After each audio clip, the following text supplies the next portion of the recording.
Well, I am actually not so much in the mood for reviewings because, well, let's just say I had a very dangerous deadline to get to.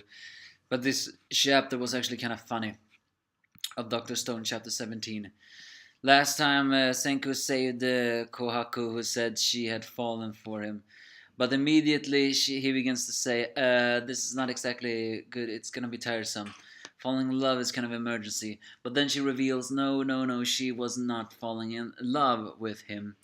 She meant she has fallen for his charm and is very interested in him. So I think they just threw it in there because the author itself did not want to have a romantic moment.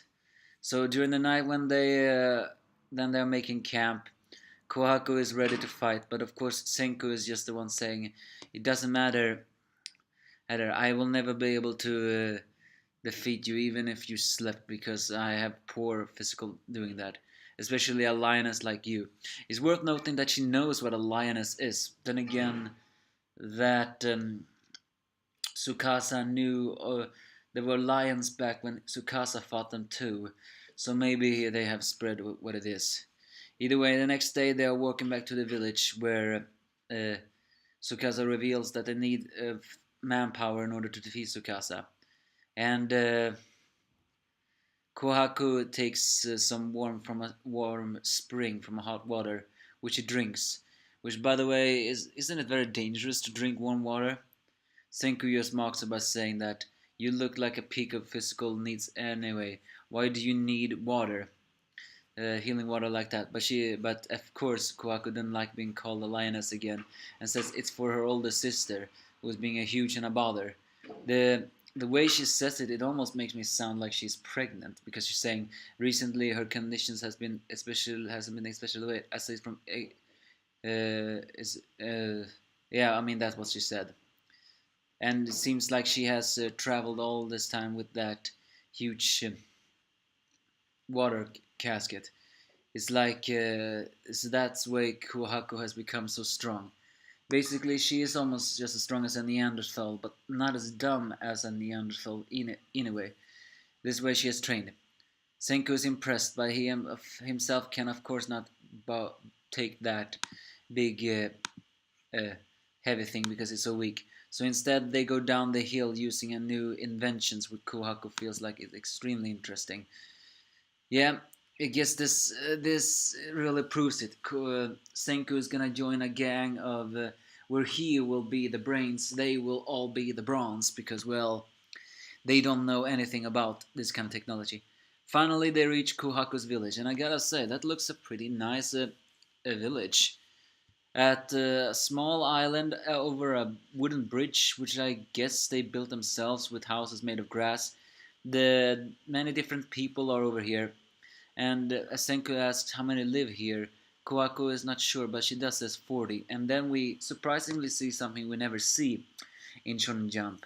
We see 2 pages complete, almost dedicated to, I think, almost everyone who lives in this village. And everyone seems to be, most of them at least, seem to be named after marbles or, minerals. Uh, but it takes too long to go forward all of them. But one of those characters mentioned here gets mentioned in the end. So that's interesting.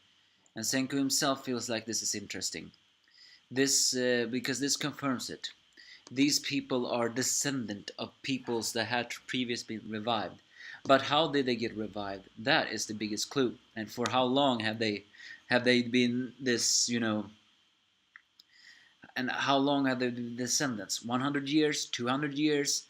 I mean, it cannot be too long, maybe 100 at least, because they don't know what this sorcery is, but they are clearly not that dumb. I mean, if they were dumb, they wouldn't have learned how to talk.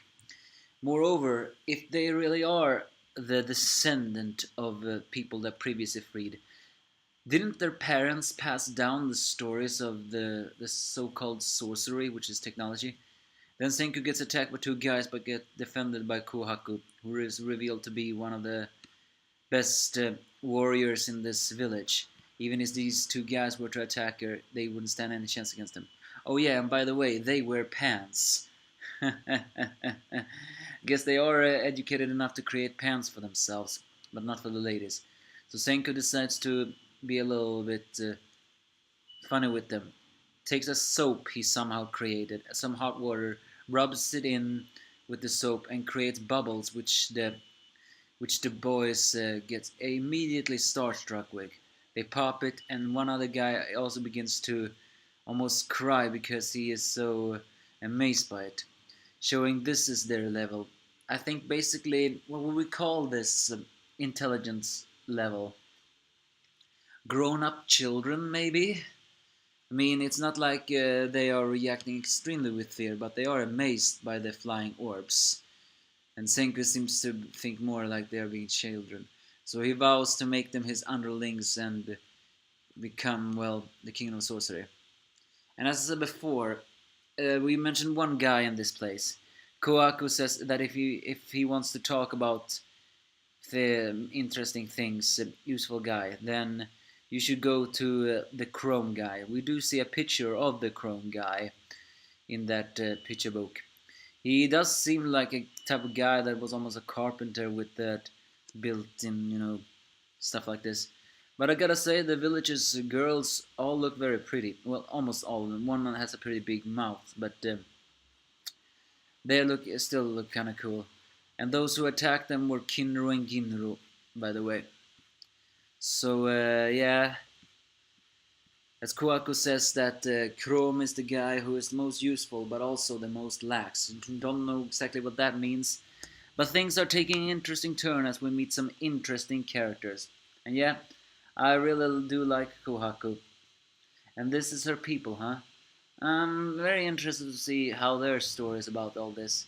Moreover, if they hear how the modern civilization was, I don't think they would like it because, well, these people are strong because they have learned to access strength that normal human cannot because they are forced to live like this. Well, not forced, because they live like this.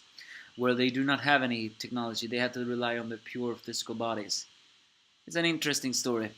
Give me your thoughts if you have any.